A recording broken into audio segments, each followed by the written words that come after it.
नरं चैव नरोत्तमं देवीं सरस्वतीं व्यासं ततो जयमुदीरये। नष्टप्रायेष्वभद्रेषु नित्यं भागवतसेवया भगवतोत्तमश्लोके भक्तिर्भवति नैष्टिकी। कृष्णाय वासुदेवाय देवकीनन्दनाय च नन्दगोपकुमाराय गोविन्दाय नमो नमः। ॐ अज्ञानतिमिरन्धस्य ज्ञानाञ्जनशलाकया चक्षुरुन्मिलितं येन तस्मै श्रीगुरवे नमः। नमो ॐ विष्णुपादाय कृष्णप्रेष्ठाय भूतले श्रीमते Bhaktivedanta स्वामिन्निति नामिने।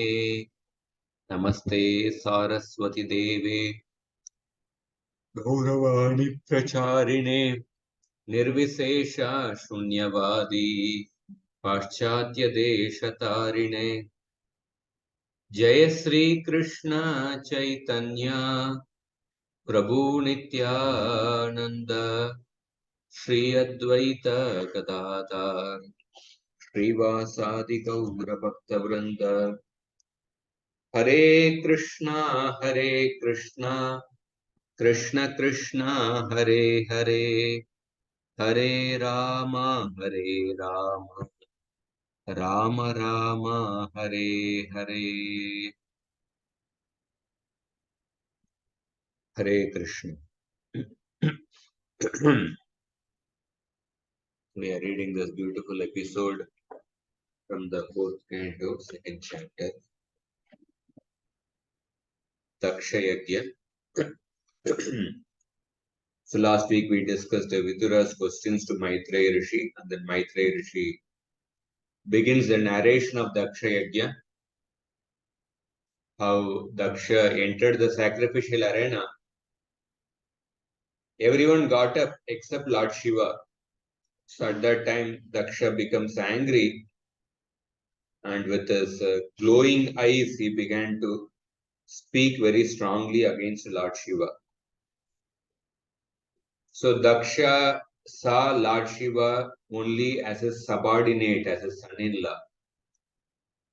He neither saw Lord Shiva as the great Vaishnava, nor he saw Lord Shiva as one of the principal Devata in charge of annihilation.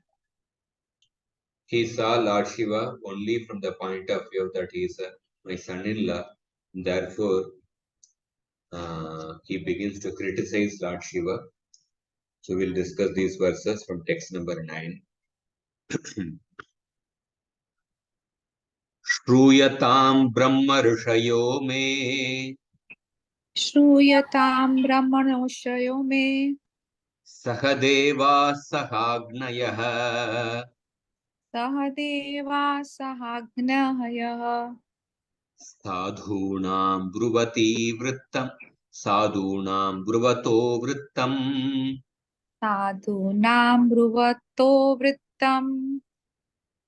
नाज्ञानान्न च मत्सरान् नाज्ञानानं च मत्सरात्.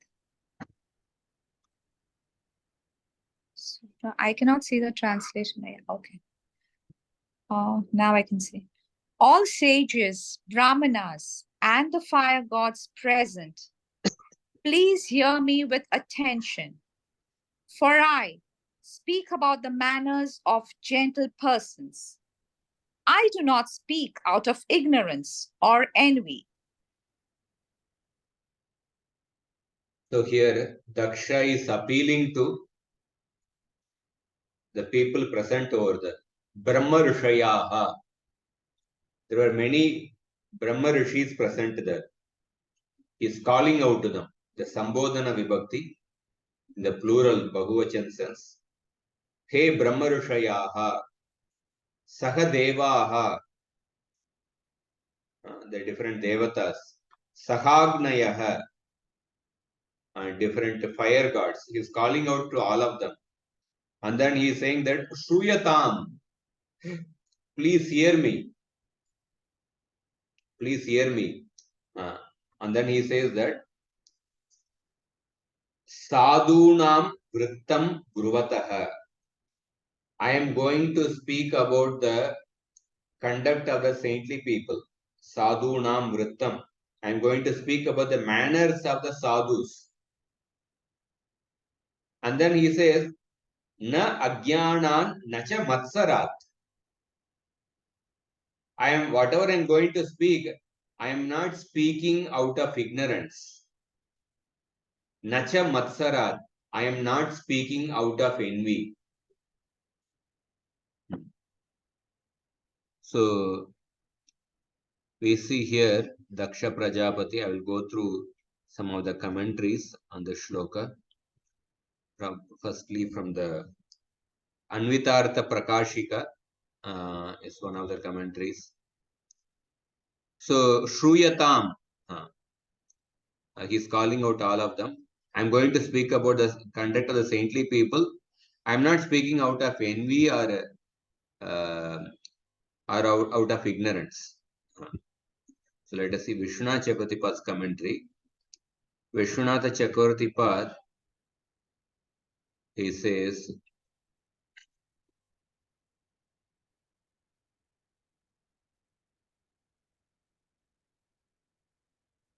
Sadhunam Vrittam Charitram Bruvataha.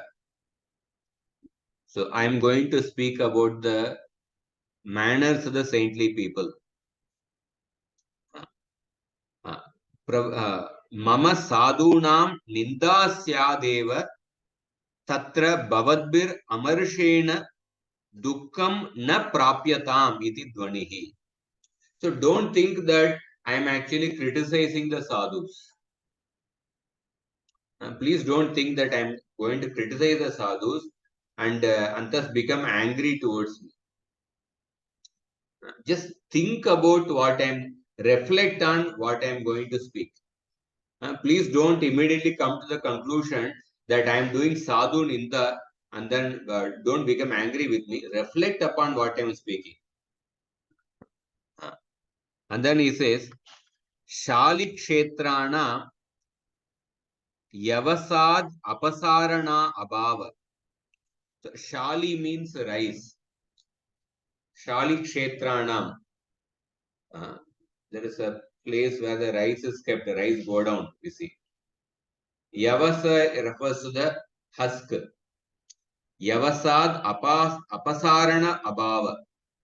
So when you collect the rice, say from the rice go down, you remove the husk and then you take only the rice. Husk is the unwanted portion. Similarly, sadhunam api sadhu dvesha abhave.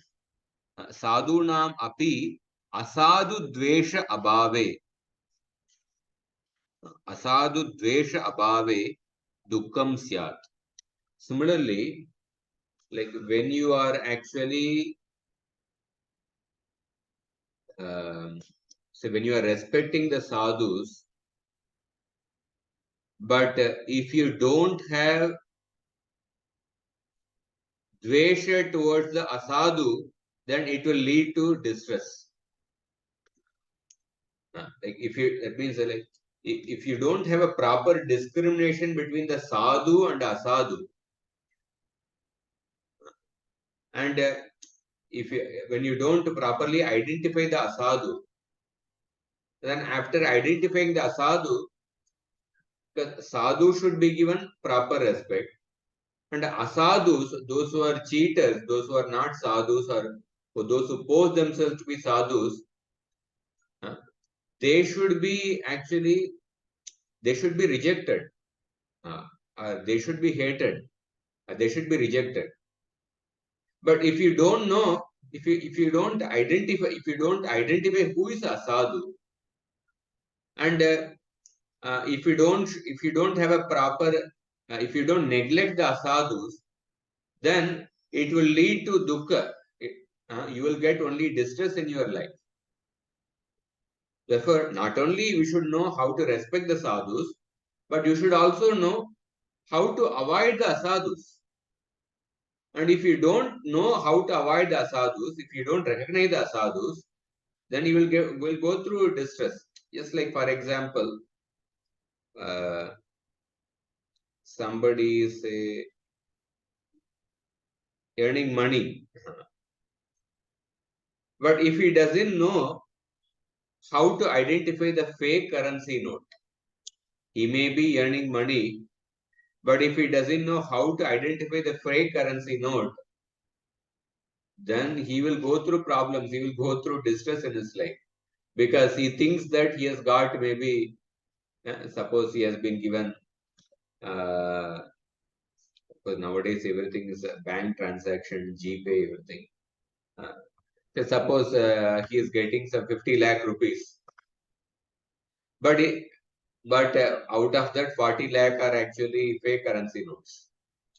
If he doesn't know how to identify the fake currency notes, then he is thinking that he has 50 lakh, but he has only 10 lakh actually. So therefore, similarly here, if Daksha is saying that if you don't know how to identify the asadu, if you don't know the behavior of the asadus, then you will go through distress. Just like if you don't know how to identify the husk, which is the unwanted portion, then you are thinking that you have a 20 kilo rice, but actually in substance you have only 2 kilo rice, because 18 kilo is husk. And then he says that adveshtur janasya teshu sadushu aparadopi syat iti anudvanihi. So those people who don't actually, who are not able to identify the asadhus, and those people who don't reject the asadhus, they will end up committing aparadhs to the sadhus. They will end up committing aparadhs to the sadhus. So therefore, I am going to speak about the behavior of the asadhus here for your benefit. Like that is starting. And this is what Vishnu Chakatipada explains. I'll go through Bhanu Maharaj's translation also.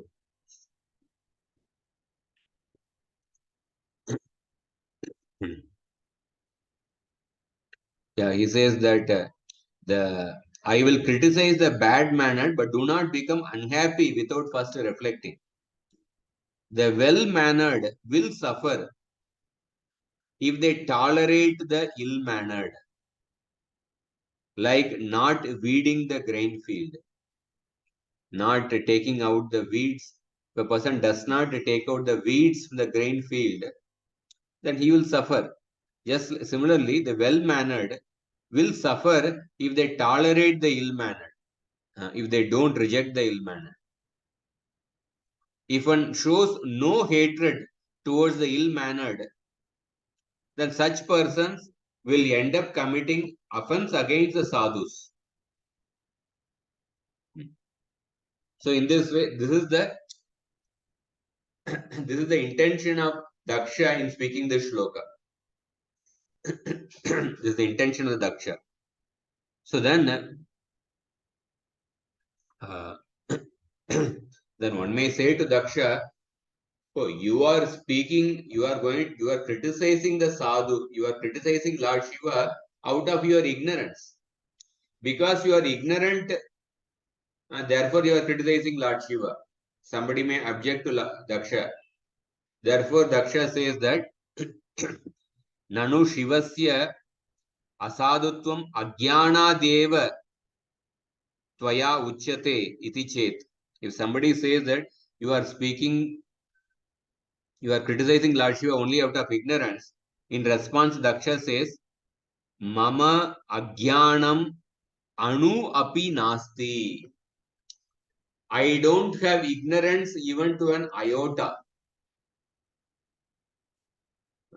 I don't have an even iota of ignorance. Matsarastu maya janma arabhya na parichiyate.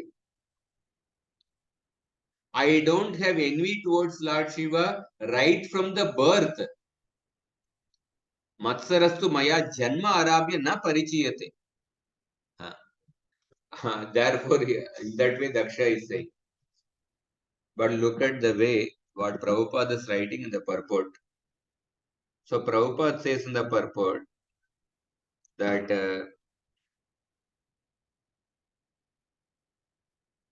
as far as envy is concerned, from the very beginning, Daksha was envious of Lord Shiva. Therefore, he could not distinguish his particular envy. Although he spoke like a man in ignorance, he wanted to cover his statements by saying that he was not speaking for impudent and envious reasons. Actually, he has been envious of Lord Shiva since a very long time, right from the birth. It's a very long time. So therefore, he could not even distinguish his envy. Just like suppose somebody, again this example a minute, somebody is having a diabetes. So I was with one devotee in Vrindavan. I asked the devotee that you have a diabetes problem. Are you doing test every day? Are you doing test regularly like that? I asked. He said that I'm not doing the test because I myself can actually perceive uh, because of having diabetes in few years, I myself can actually judge and perceive when my sugar is going up because I am immediately able to feel in my body like that he mentioned. So he, like, he is able to, even without the test, he is able to perceive that okay, now the sugar is high up to some extent because of the experience of a few years. Of course, one should also check it. But the point is that suppose when there is a diabetes patient or any disease for that matter, one actually has remembrance of the disease-free life. And then therefore, that person on his own goes to the doctor. He understands that I am having some problem, I am having some disease, therefore I am not able to function properly, and he goes to the doctor. But suppose if a person has become blind, previously he had vision. So when he lost the vision, he on his own, he goes to the doctor, oh, I am losing my vision. Please do something so that I can get back my vision. And suppose if that person has been blind from the birth, and then and suppose whomever he is interacting, suppose in a small colony or some small place, all the persons are blind, then he may think that blind life is the normal life because he has been blind from the birth and he has not met people with eyes only. So he might mistake the blind life as a normal life. Or suppose a person is having a particular disease right from the birth, then he may mistake the diseased condition to be the normal state of life. Therefore, Prabhupada says that Daksha was envious of Lord Shiva from the very beginning. Therefore, he could not even distinguish his envy. Chaitanya Mahaprabhu tells to Rupa Goswami, when a person is executing bhakti, along with the Bhakti Lata creeper, some weeds also grow. And one must recognize the weed. And as soon as one recognizes the weed, one must immediately pluck out those weeds right from the root. Must immediately pluck them out right from the root. But here, Daksha was envious of Shiva for a long time. Therefore, he considered the weed of envy to be like the normal plant. He could not distinguish the weed from the real plant. So and here Daksha Prajapati is justifying. He is actually doing sadhu ninda, the very first aparad to the holy name. We will also discuss about the Satam Ninda next time. Satam Ninda, the very first offense to the holy name. How it is a very dangerous offense. But although he is doing the Satam Ninda, but he is justifying by saying that I am not speaking out of ignorance or out of envy. So at least when a person becomes aware of the anarthas, one may put effort to overcome the anarthas. But when a person is blinded by the anarthas, then one may think that unnatural condition to be the natural condition. There are different types of blindness. Janmanda, Kamanda, Madanda, Matsaranda. One is blind physically from the birth. But another, somebody may be blinded by lust. Somebody may be blinded by pride. Somebody may be blinded by envy. So Daksha Prajapati is blinded by envy, false pride. Mahabharata says that Jara Rupam Harati, old age destroys beauty. Dhairyam Asha.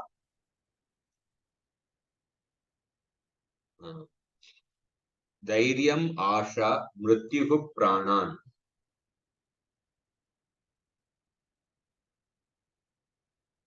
Asha Dhairya ko.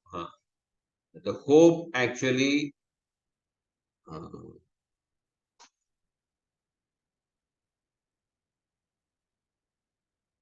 the second point I'm not sure.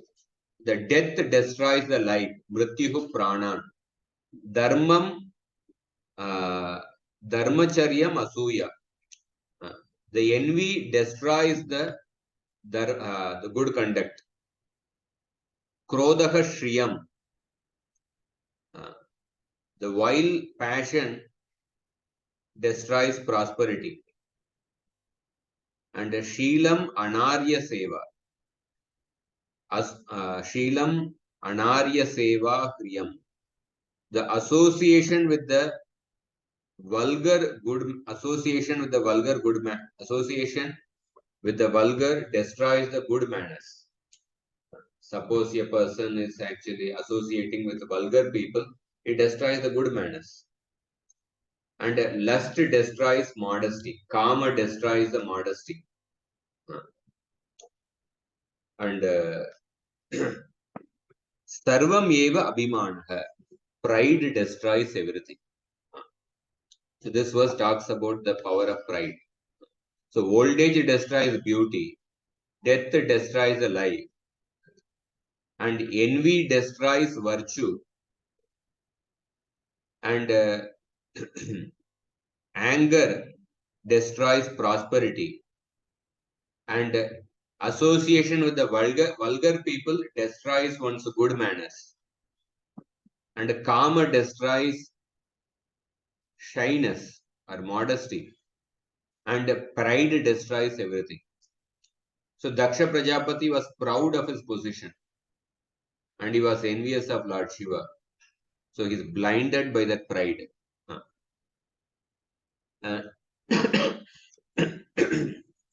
So here we see Daksha Prajapati is actually justifying his envy, or he is rationalizing his envy.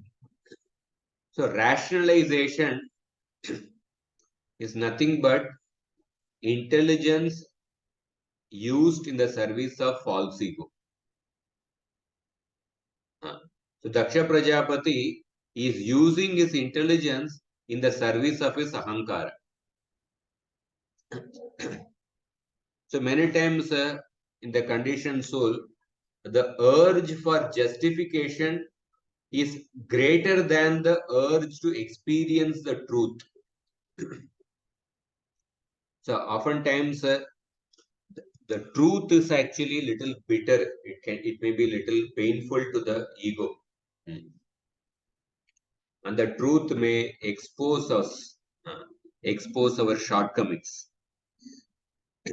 But the conditioned soul, who is attached to the false ego, the urge for justification is greater than the urge to experience the truth, because the urge to experience the truth will expose the shortcomings.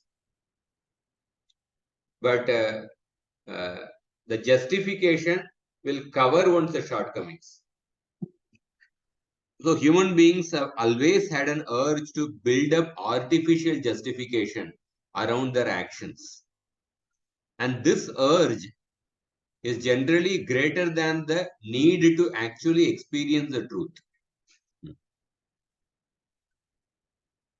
So, conditioned soul, he wants to engage in maybe different kind of either immoral activities or excessive sense gratification. But at the same time, he wants to justify his actions, because if he does not justify his actions, he will feel a guilt sensation. And when there is a guilt, he cannot enjoy peacefully. So therefore, every act of sense gratification or any immoral activity will have to be accompanied by some justification. There are people sometimes, you argue with them, they say, suppose they are smoking or drinking. They will say, oh, we are not harming anybody. He is smoking himself actually. He's not, he also does sort of social service. See, he is a volunteer in this thing, he does social service. And he's smoking and drinking and he's not harming anybody. So people justify their actually, they justify the wrong activities actually. Why they justify the wrong activities? Because if there is no justification, they'll feel a guilt, and then when there is a guilt, they can't enjoy peacefully. And in order to justify, one has to create an alternative philosophy. If the existing philosophy based on dharma, bhakti, and all are there, then he will feel the guilt while enjoying.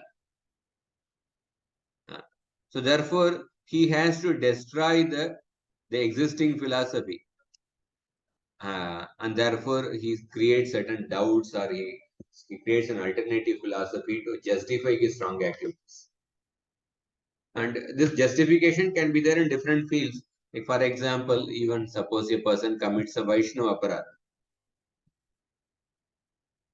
One may say that, so for Vaishnava aparadha, the solution is that one has to fall at the feet of a Vaishnava.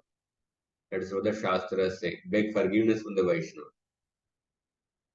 But if the person says that, oh, why do I need to fall at the feet of the Vaishnava? Rather, I will chant extra rounds. Because Shastras also say that by chanting more, one can actually get rid of the Nama Aparadha. So therefore, I'll chant extra rounds and that way I'll be forgiven. So such a thinking is actually incorrect. Because he wants to he wants to cover up his reluctance to beg forgiveness from the Vaishnava by using the Shastra. For example, even Kamsa told Vasudeva Devaki, when Kamsa came to kill the eighth child was a daughter and she went into the sky and she assumed the form of a Durga.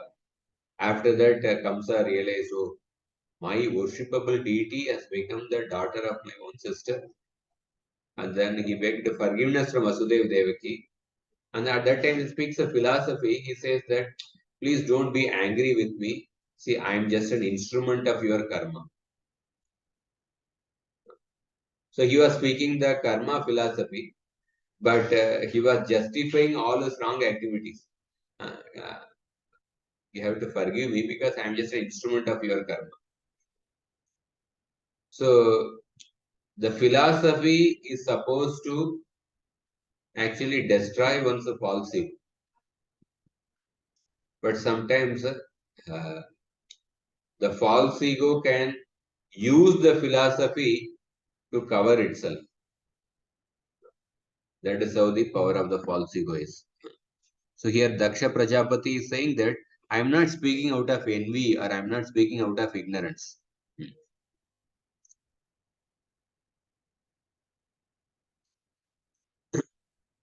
So we see that this tendency of Daksha, oftentimes even the newspapers or different people, they cover up some of the horrible mistakes of certain people, and then they will magnify some of the small mistakes to a very great extent.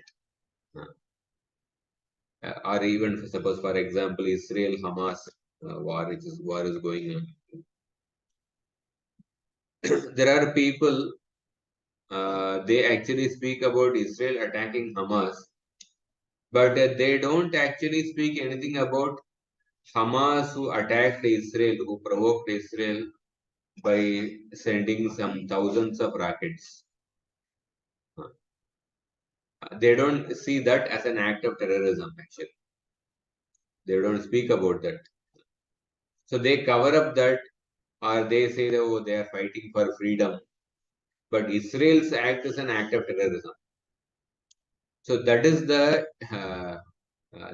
power of the actually false ego. So here Daksha Prajapati is speaking like that.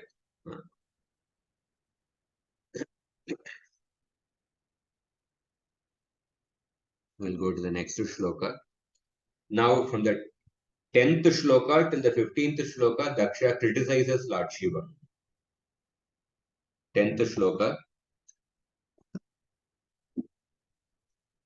Ayam tu lokapalana Ayam tu lokapalana yashogno nirapatrapa Yashogno nirapatrapaha sadbir acharita pantha Sadbhir acharitah pantha yena stabdhena dushitah.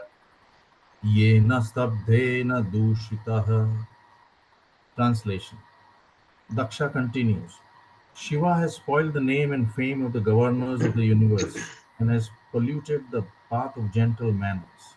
Because he is shameless, he does not know how to act. Yeah, before I go to the shloka, I was reading a beautiful verses on the qualities of a sajjana. Here in the previous shloka, Daksha said that, see, don't think that I am speaking out of ignorance or envy. So Daksha is actually trying to give the impression to all the people in the assembly, I am speaking after thorough reflection. I don't have envy towards Shiva right from the birth. I don't have ignorance even to an size of an atom. I don't have even iota of ignorance. So he speaks as if like he is a sarvagya, he is completely faultless, and he has no envy at all. So in that way he is speaking actually. So there is a beautiful shloka. Sadbistu Leelaya Proktam Shila Likitam Aksharam Asadbihi Shapate Napi Jale Likitam Aksharam. So suppose saintly people, they speak something even in a playful manner. Whatever they speak, even in a playful manner, but what they speak will become like the letters written on a stone. But those who are asadhus, even if they speak by taking a shapata in great seriousness, even if the asadhus, if they speak with a great seriousness, what they speak will be like a letters written on a water. Jale likitam aksharam. सज्जन पुरुष खेल खेल में भी जो कह देते हैं वह शिलालेख बन जाता है. मतलब जो शिला में लिखते हैं, what you write on a stone, it can never be erased. If the sajjanas, if the sadhus speak, even just as a matter of fact, or even in a jovial way, if they speak something, it will become like a shila lake actually. Prabhupada just came out of the Bharati Vidya Bhavan. He just told as a matter of fact by pointing his cane the opposite direction. So we should have a temple in this area. Like that he just mentioned in 1970. And then later in late 80s, 90s, the Radha Gopinath temple came up actually. Nobody even knew that Prabhupada had told that, and therefore we should have a temple. Nobody even knew that Prabhupada is this one. In the 2000, Shyam Sundar Prabhu, first time when he came to Radha Gopinath temple, he mentioned this pastime.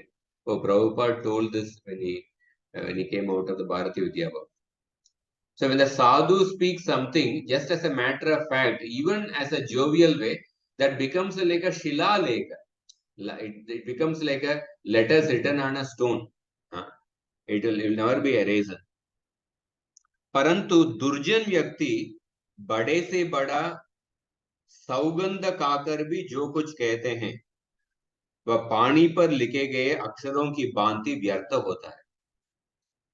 People like Daksha, he is speaking with all seriousness, criticizing Lord Shiva, but these words are like the letters written on a water. You can understand letters written on a water. It will never stay actually. So here, if we see one of the difference between Daksha and Lord Shiva. So Daksha Prajapati had been envious of Lord Shiva for a long time. And the small act of Lord Shiva not getting up, that triggered his envy. That triggered his envy. Even, for example, in the Bhakti Rasa, we discussed this many times previously. Bhakti Rasa, the main ingredient of Bhakti Rasa is the Sthayi Bhava. One's constant affection towards the Bhagavan. When a person has a constant affection towards Bhagavan, then even something related to Bhagavan, when he comes in contact with something related to Bhagavan, that particular object immediately awakens his affection for Bhagavan, and then he exhibits ecstatic symptoms. Like Madhavendra Puri had the Sthayi Bhava towards Krishna. And then when he was going in the road, suddenly he saw a black cloud, rain cloud. And by seeing the color of the rain cloud, he got reminded of Krishna, and then he went into ecstasy and became unconscious. So because the Sthayi Bhava was there, and by seeing the rain cloud, that triggered his ecstasy, and then he exhibited ecstatic symptoms and became unconscious. The same principle here, Daksha had the Sthayi Bhava, but in the negative sense. In the negative sense, he had the envy towards Lord Shiva. And then this Shiva not getting up from the seat, that became like the Vibhava, that became like a trigger. And that trigger, that actually awakened his envy, that stimulated his envy towards Lord Shiva. And then Daksha Prajapati, because his envy is stimulated, then now he is criticizing Lord Shiva. So in one sense, if we see another point, Lord Shiva not getting up, it is a very small, so many people, everyone in the assembly got up. Only Lord Shiva didn't get up. But he is making it such a big issue, and he's criticizing Lord Shiva. So there's a nice Subhashita which talks about the state of mind of the great people, sadhus. The shloka is that Gavadinam payon yedyuhu sadyo va jayate dadi shiro dadestu nadyapi mahatam vikriti kuta. So the milk from the cow, either today or tomorrow, it will turn into curd. Definitely it will turn into curd. Today or tomorrow. But what about the milk in the Kshira Sagara?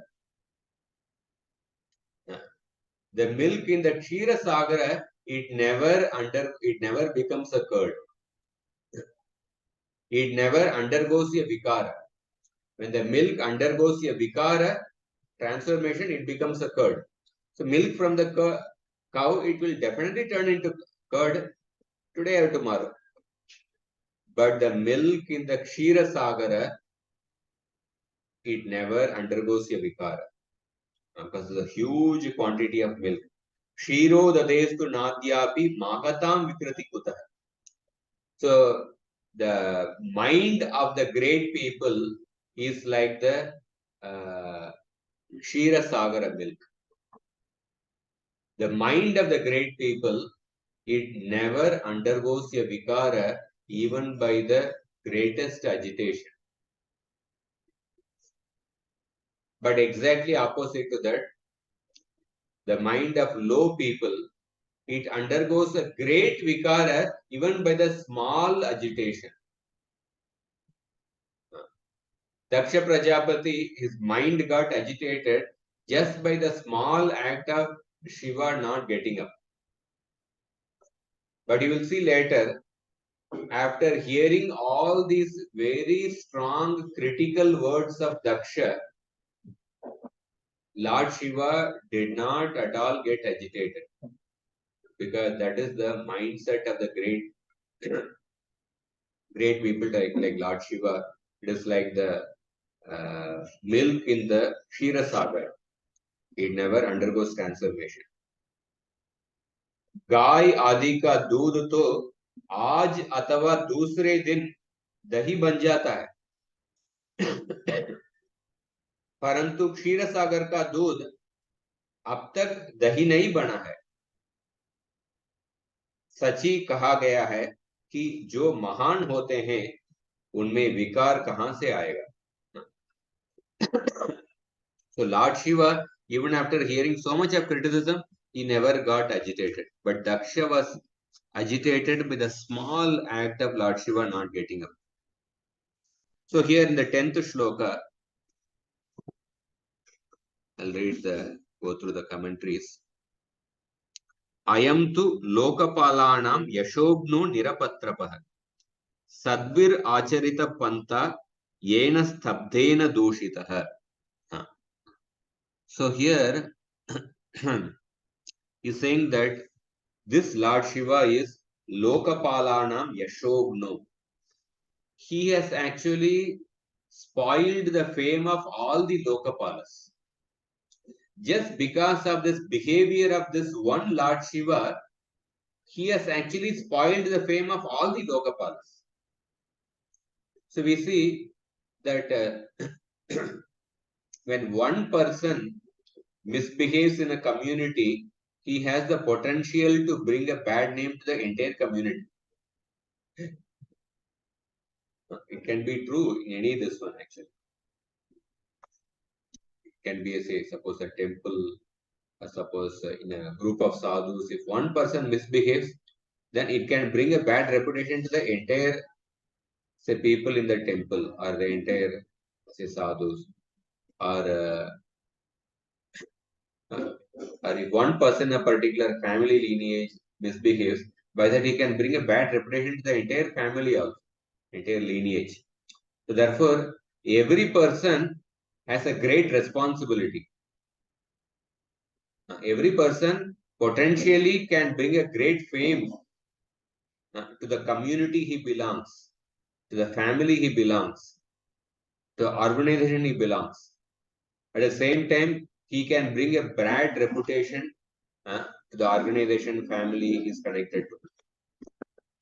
So that is the power of this one. There is a shloka in the 5th canto. It is described that in the dynasty of Priyavrata Maharaj, Shukdev Goswami speaks about a personality called as King Viraja.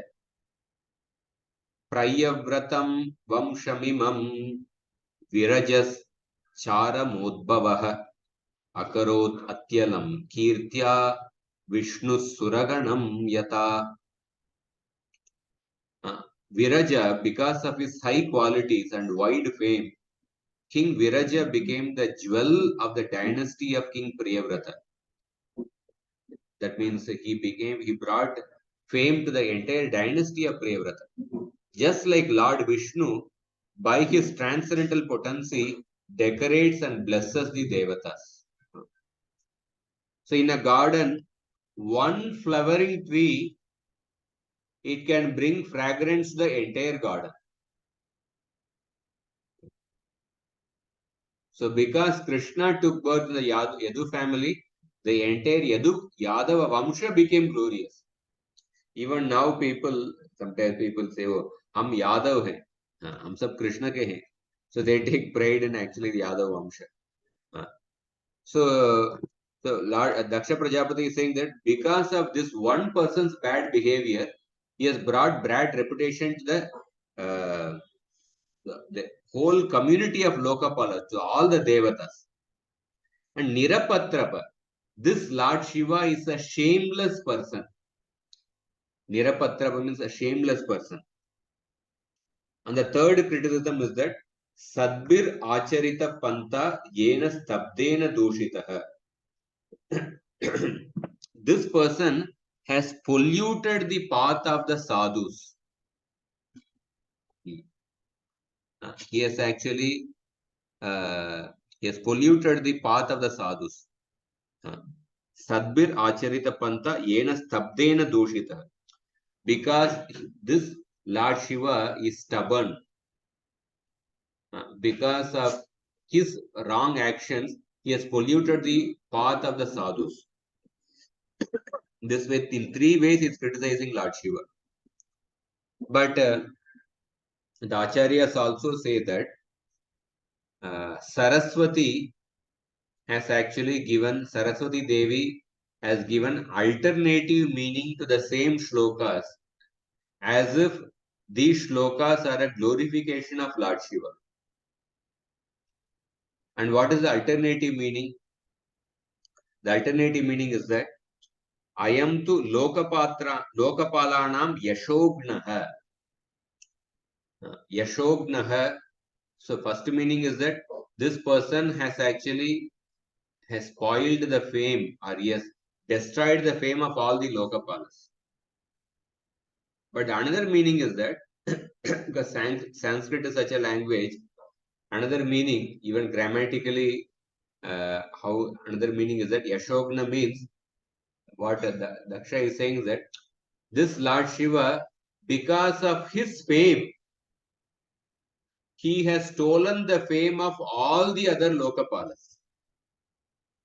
Swa Yashasa Tesham Yashas Tiraskarta. Suppose, just like for example, I was seeing the cricket score yesterday. Australia versus Afghanistan, they were playing. So one player in the Australia, he scored a double century. Out of 290, only one player he scored a double century. That means out of 290, he himself scored 200, and all other put a difference, some 90 runs they scored. So this one person, he has stolen the fame of all the people in the entire team by his performance. So similarly, Lokapalanam Yashogna, the alternative meaning is that Lord Shiva, he is so famous because of his own fame, he has actually stolen the fame of all the other Lokapalas. So in this way, the same word can be a praise of Lord Shiva. Nirapatrapa. Nirapatrapa, one meaning is the shameless. What is the another meaning of Nirapatrapa? Nirgata apatra tranam.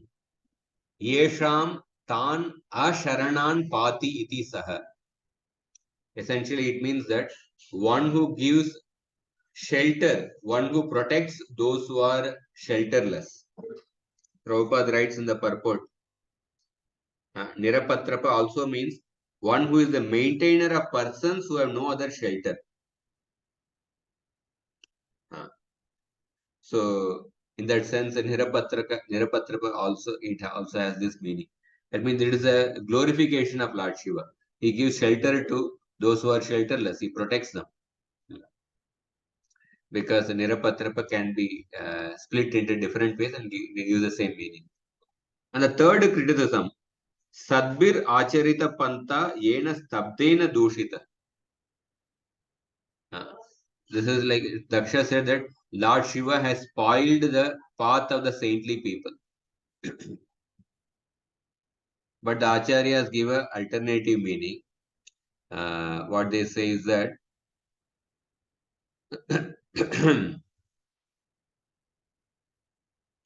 Stabdena Stita Rupena Yena Sadbir Acharitopi Abhyuttanadihi Pantaha Dushitaha Tyaktaha Sarvesham Yetad Apekshaya Kanishtatvat. Stabdena means Stabdena, it also means that Sthita Rupena. I mean, Lord Shiva was simply seated in the assembly. He did not get up. So by simply remaining seated, Lord Shiva gave up the path of the saintly people. What is the path of the what is the manners of the saintly people? The manners of the saintly people is to actually get up and respect those who are entering that assembly. Daksha entered the assembly and others all got up and showed respect to Daksha. That is the manner of the saintly people. But Lord Shiva, by remaining seated, he gave up that manner of the saintly people. Why he did that? Sarvesham yetad apekshaya kanishtatvat. Because all these other people were actually lower than him. Sarvesham yetad apekshaya kanishtatvat. Because other people, they showed respect to Daksha because Daksha was superior to them. But in the case of Lord Shiva, all these other people and Daksha, they are all inferior to Lord Shiva. So therefore, Lord Shiva did not follow the conduct of the other people who actually got up and showed respect to Daksha. In that way, the same word can actually is a glorification of Lord Shiva. Because all the other people were inferior to Lord Shiva, therefore Lord Shiva did not get up and did not get up. So therefore there is no fault in Lord Shiva. In this way, the alternative meanings are given to the same shloka. So Prabhupada says in the purport,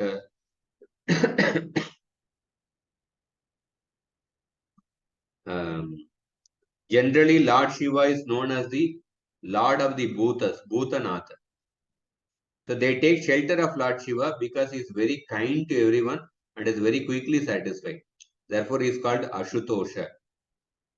So to such men who cannot approach other devatas or Vishnu, Lord Shiva gives shelter. Therefore, the word Nirapatrapa can be used in that sense. Because the ghosts, they have no shelter. But Lord Shiva gives them shelter. Nirgata apatra tranam. Lord Shiva gives them shelter. Therefore, he is called Nirapatrapa. One who gives shelter to the shelterless.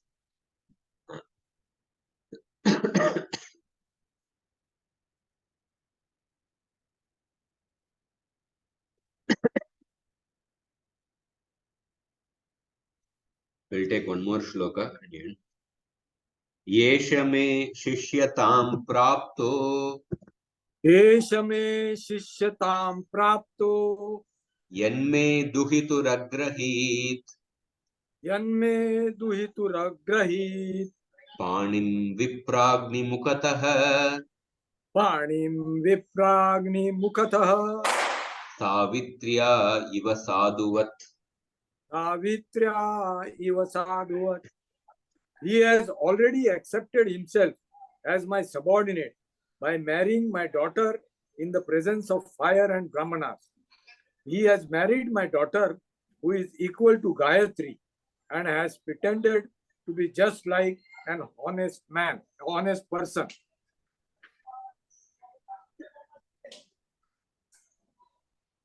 So here, Daksha is saying that Yesha me shishyatam prapto yanme duhituragrahit. So he has actually accepted the position of my subordinate by accepting my daughter. Duhituragrahit. In front of the Brahmanas and in front of the Agni. Vipragni mukataha. And my daughter is like a Savitri. Is like Savitri, or my Savitri also means Gayatri. My daughter is equal to Gayatri or Savitri. But Sadhuvat, but this Lord Shiva, he pretended like a sadhu and he accepted my daughter in marriage. Essentially, he is criticizing Lord Shiva as a Dharmadvaji. Dharmadvaji means one who behaves like one who externally dresses himself or behaves like a sadhu, but actually he is not a sadhu. So he is criticizing Lord Shiva. Lord Shiva is a dishonest person. He pretended himself to be like an honest person, sadhu, and he accepted my daughter. Sometimes it's something like many love jihad cases nowadays. So many news keeps coming actually. Some Muslim man pretended himself to be a Hindu and then got married to a Hindu girl. And that girl found out later, oh, this person is actually Muslim. So many such news keeps coming actually. So Daksha Prajapati is giving a similar criticism of Lord Shiva. This Lord Shiva is pretended to be like a sadhu, and then in order to marry my daughter, who is equal to Saraswati, who is equal to Savitri, Gayatri. So he is questioning the honesty of Lord Shiva. So what the Acharyas give the commentary. We'll go through that. This is 11th shloka.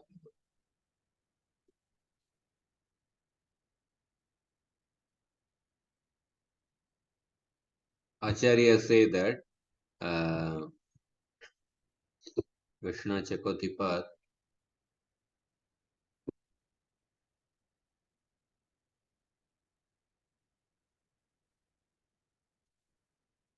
so Vishnu Chakotipat says that the criticism of Daksha is very clear. But he says that the same words can be interpreted as a glorification of Lord Shiva. How they can be interpreted as a glorification of Shiva?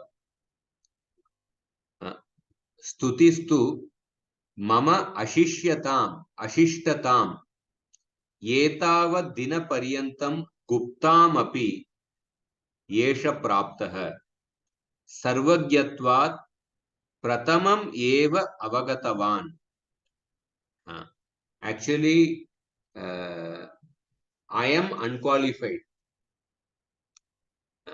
I am unqualified, but till this particular date, Lord Shiva has kept my disqualification as a secret. He did not reveal my disqualification to the world.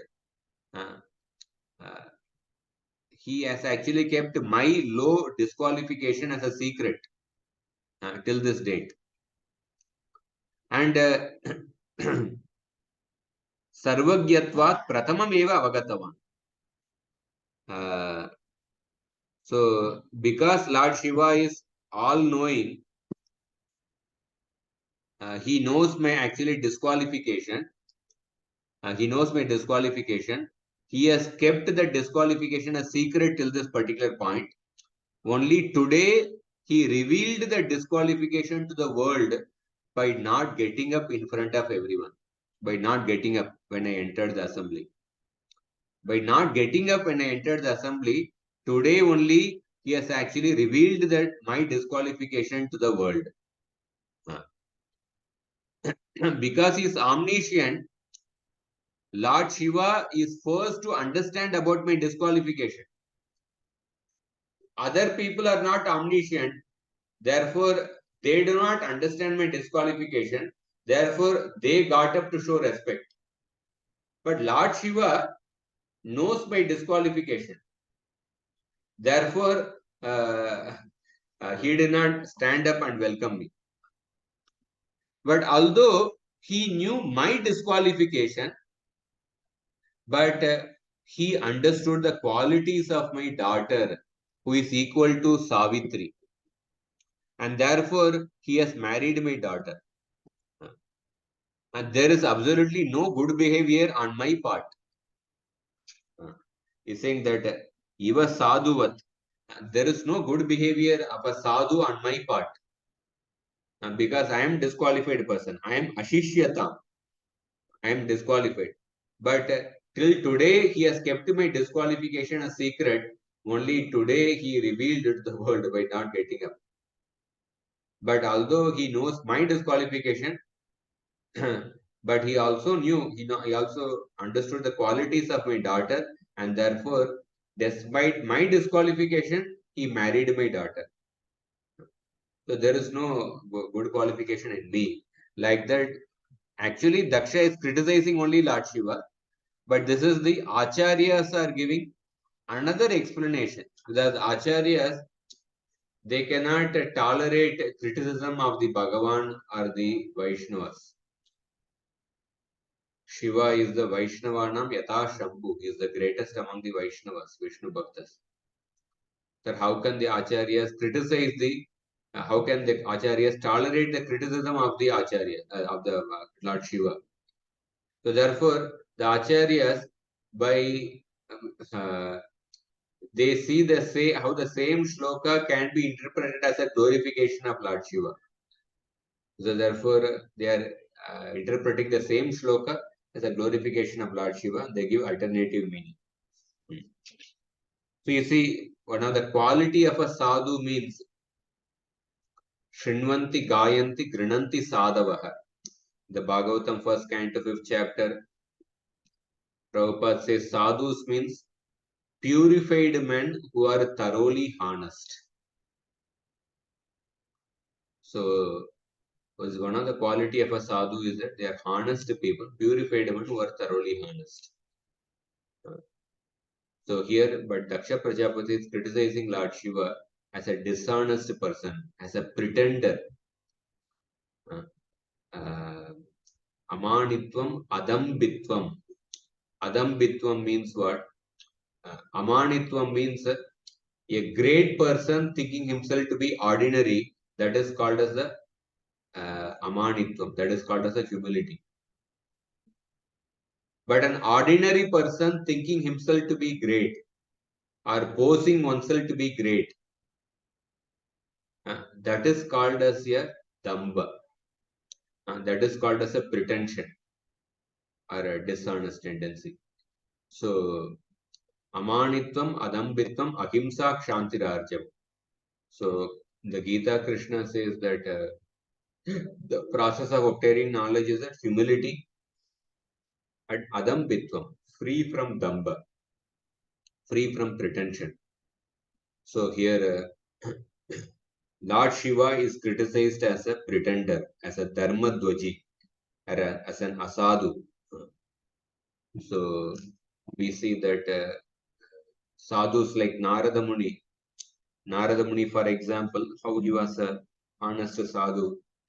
Narada Muni, the Bhagavatam, he not only spoke about his success story, how from the being the son of a maid servant, how he became the great Narada Muni, the transcendental spaceman. He spoke about his success story, but he also spoke about his fall down story, how he fell from the position of a Gandharva by the curse of the Devatas, and how he became the son of a maid servant. So sometimes we may speak about our success stories, but we may be reluctant to speak about our failures or shortcomings. But Narada Muni spoke not only about a success story, but he also spoke about his story of how he fell from the position of a Gandharva to the son of a maid servant as a Shudra. So in that way, we see that that's the quality of a sadhu. Sadhus are honest people. But here Daksha is criticizing Lord Shiva to be a dishonest person. And further, we will see from the 12th shloka how Daksha further criticizes Lord Shiva. Hare Krishna.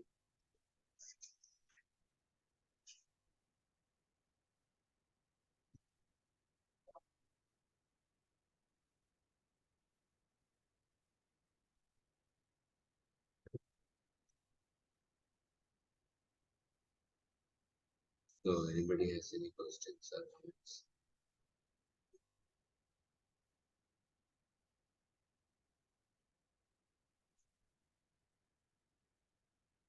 How many of you are going for Jagannath Puri Yatra? Who is not going?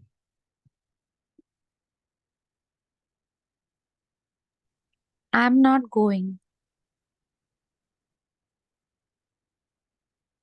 They say it next week, 15th,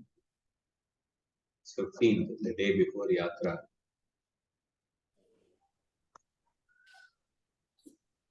Next week, I'm a little doubtful whether to have the class or not. Next to next week, definitely we will not be having class. Next week, 15th. Next week, I'm not going to. I'm going for Yatra Prabhu. We are going. Both of us are going. We are also going. Both of us. Both of us are going.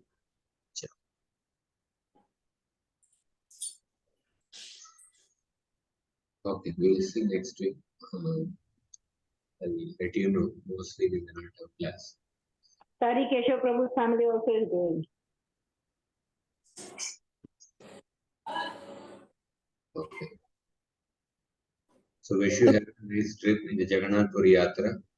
Maybe we will meet in Jagannath Puri Yatra. Prabhuji, you'll send us this recording because I would like to note down few points in this. Yeah, I'll send.